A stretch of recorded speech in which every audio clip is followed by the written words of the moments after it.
বিসমিল্লাহির রহমানির রহিম। আজকের সবার সভাপতি আজকের সবার সভাপতি আমার স্নেহভাজন ছোট ভাই, যে আমার সাথে সার্বক্ষণিক ঢাকা বিশ্ববিদ্যালয়ে রাজনীতি করেছে, রাজনীতি করে আজকে এই ঘাটালের নেতৃত্ব দিচ্ছে, সেই প্রিয় ছোট ভাই, বিএনপির জাতীয় নির্বাহী কমিটির অন্যতম সদস্য, ঘাটালের মামাটি মানুষের নেতা, ছাত্র দলের সাবেক ভারপ্রাপ্ত সাধারণ সম্পাদক ওবায়দুল হক নাসির উপস্থিত, আমাদের আরেক ভাই যিনি ঢাকা বিশ্ববিদ্যালয়ে, যার সাথে দীর্ঘদিন রাজনীতি করেছি, বিএনপির নির্বাহী কমিটির সহ সাংস্কৃতিক সম্পাদক সাইদ সোহরাব, জেলা বিএনপির সভাপতি হাসানুজ্জামান শাহিন, সাধারণ সম্পাদক ফরহাদ ইকবাল, যুব দলের আহ্বায়ক জেলার খন্দকার রাশেদুল আলম রাশেদ, দুর্জয় শুভ ছাত্র দলের সভাপতি এবং সালে মোহাম্মদ ইথেন স্বেচ্ছাসেবক দলের বিপ্লবী সদস্য সচিব, শ্রমিক নেতা মনির সহ ঢাকা থেকে অনেক নেতৃবৃন্দ আসছে, সকলকে, এবং ঘাটাল বিএনপি যুব দল, ছাত্র দল, স্বেচ্ছাসেবক দল, শ্রমিক দল, মহিলা দল, যারা বক্তব্য শুনছেন সবাইকে আমি আমার ব্যক্তিগত পক্ষ থেকে সর্বোপরি মা মাটি মানুষের নেত্রী, আমাদের প্রিয় নেত্রী, বাংলাদেশের গণমানুষের নেত্রী,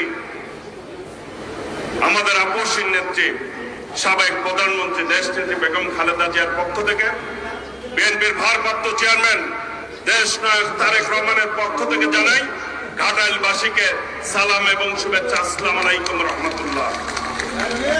প্রিয় ভাইরা, আমি যখন ছাত্র দলে ছিলাম 2001 সালের পরে এই ঘাটাইলে অনেকগুলি মিটিং করেছিলাম, কলেজ মাঠে মঙ্গলবার দিন পরিচিতি হয়েছিল, পরবর্তীতে নভেম্বরে প্রোগ্রামেও ছিলাম।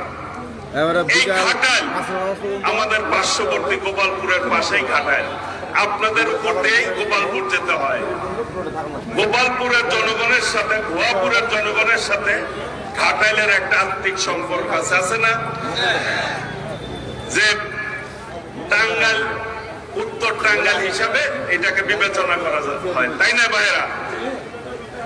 এই ঘাটাইলের মাটি সবসময় বিএনপির ঘাঁটি। এই ঘাটালে কখনো বিএনপি দাঁড়িয়ে পরাজিত হয়েছে এইরকম নজির খুব একটা নাই, আছে?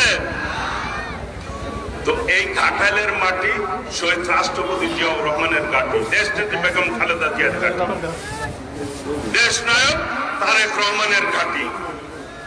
এই ঘাটালের মাটিতে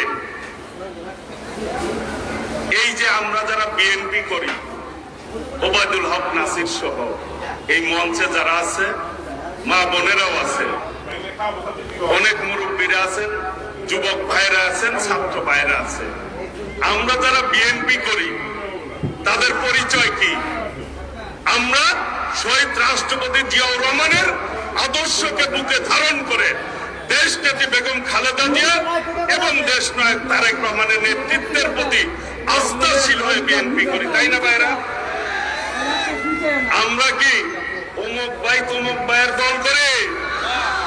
এক ভাই যদি আওয়ামী লীগ করতে যায় আমরা এখানে তাকে সমর্থন করব? বিএনপি এক এবং ঐক্যবদ্ধ থাকতে হবে। একজন নেতার কাজ কি? নেতার নির্দেশ পালন করা। একজন কর্মীর কাজ হচ্ছে নেতা কি বললো সেই নির্দেশ পালন করা, নাকি? আজকে এই যে ওবায়দুল হক নাসির ঘাটাইলে দায়িত্ব দিয়েছে, দায়িত্বটা কে দিয়েছে? কে দিয়েছেন? জোরে করে বলেন, কে দিয়েছেন? দেশনেত্রী বেগম খালেদা জিয়ার নির্দেশে দেশ নায়ক তারেক রহমান দিয়েছে। এখন আমি যদি বিএনপি করি, বিএনপি কে ভালোবাসি, তাহলে আমার কাজটা কি বলে? হ্যাঁ তারেক রহমানের নির্দেশ বাস্তবায়ন করতে হবে। সেই জন্য আমি এই ঘাটালের মানুষদের উদ্দেশ্যে বলতে চাই, আপনারা অনেক নির্যাতন নিপীড়ন সহ্য করেছেন বিগত দিনে, অনেক সন্ত্রাসীদের রক্ত চক্ষু উপেক্ষা করে এই ঘাটালের মানুষ আপনারা রাজনীতি করেন। অনেকেই কিন্তু তখন আপনাদের খোঁজ খুব একটা রাখে নাই, রাখছে। আমি এই এলাকা দিয়েই যাই, যাতায়াত করি। আপনাদের চাইতে গোপালপুর ভুয়াপুরের লোকরা বেশি নির্যাতন ভোগ করছে, এরপরে আপনারা করছেন। কই তখন কিন্তু অনেকেই খোঁজ খবর নেন নাই ঠিকভাবে। দেশ নায়ক তারেক রহমান একটি কথা বলেছেন, এই 17 বছর যারা নির্যাতন ভোগ করেছে, মিছিল মিটিং করেছে, এখন অনেকেই পুরান হতে পারেন, তারা যদি এখন সামনে আসতে চান সামনে আসতে পারবেন না। তাদেরকে 17 বছর যারা নির্যাতন ভোগ করেছে, কষ্ট করেছে, দল ধরে রেখেছে, তাদের পিছনে থেকে রাজনীতি করতে হবে। আপনি দুর্দিনে থাকবেন না, সুদিনে আসবেন, এটি কিন্তু জনগণ মানবে না, বিএনপি প্রিয় ভাইরা, একটি কথা বলতে চাই, আমরা যারা বিএনপি করি শহীদ রাষ্ট্রপতি জিয়াউর রহমানের আদর্শকে বুকে ধারণ করি। আমাদের নেতা স্বাধীনতার ঘোষণা দিয়ে ফিল্ডে যুদ্ধ করে দেশ স্বাধীন করেছে। আমরা গর্ব করে বললি এই বাংলাদেশ যিনি প্রতিষ্ঠা করেছেন তিনি হচ্ছেন শহীদ রাষ্ট্রপতি জিয়াউর রহমান। আমাদের নেতা, আমাদের নেতা, আমাদের নেতা নাকি আওয়ামী লীগের নেতারা, ফ্যাসিবাদের নেতারা কিন্তু এই কথা বলতে পারে না। পারে? আমরা বলতে পারি আমাদের নেতা শহীদ রাষ্ট্রপতি জিয়াউর রহমান বাকশাল থেকে বাংলাদেশের মানুষকে বহুদলীয় গণতন্ত্র দিয়েছে। আমরা বলতে পারি দেশনেত্রী বেগম খালেদা জিয়া আমাদের নেত্রী 9 বছর রাজপথ আন্দোলন করে বাংলাদেশের মানুষকে গণতন্ত্র দিয়েছে। আমরা বলতে পারি আমাদের নেতা দেশ নায়ক তারেক রহমান আপোষ করে নাই অন্যায়ের কাছে, গণতন্ত্রের জন্য, ভোটের জন্য লড়াই করেছে, সংগ্রাম করেছে। প্রিয় ভাইয়েরা, এইবারের নির্বাচনে সব দল যারা আদর্শহীন মানুষ, অনৈতিক মানুষ, ওই যে জাতীয় পার্টির মতো অনেক রাজনৈতিক দল ভাগাভাগির নির্বাচনে গেছে না।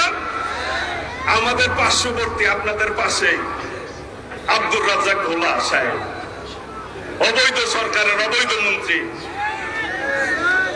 বক্তৃতায় বলছিল বিএনপি যদি নির্বাচনে আসতো তাহলে বিএনপির উপরে এইভাবে অন্যায়, অত্যাচার আর নির্যাতন ভোগ করতে হইতো না, হয়তো এই কথা বলছে না। দেশ নায়ক তারেক রহমান যদি আপোষ করত এই ফ্যাসিবাদের সাথে, স্বৈরাচারের সাথে, তাহলে এত নির্যাতন মামলা খেত না, খেত। আমাদের নেত্রী অন্যায় ভাবে এইভাবে জেলে থাকতো না, থাকতো। প্রিয় ভাইরা, সেই জন্য আমরা বুক ফুলিয়ে বলতে পারি গণতান্ত্রিক দল হচ্ছে বিএনপি, আর জনগণের নেতা হচ্ছে দেশ নায়ক তারেক রহমান, দেশ নেত্রী বেগম খালেদা জিয়া। আওয়ামী লীগের নেতারা কিন্তু এই কথা বলতে পারে না। পারে? ওদের কথা আসলেই মানুষ বলে ফ্যাসিবাদ, গণহত্যাকারী, স্বৈরাচার, বাকশালী এই কথা বলে মানুষ তাদেরকে কি করে বলে, গালি দেয় নাকি? আজকে একটি কথা বলতে চাই, যারা গণহত্যা করেছেন আর এই গণহত্যার যারা সহযোগী ছিলেন, দোসর যারা, তাদের বিচার বাংলাদেশে হবে আল্লাহর রহমতে। কাজেই এই গণহত্যাকারীদেরকে যারা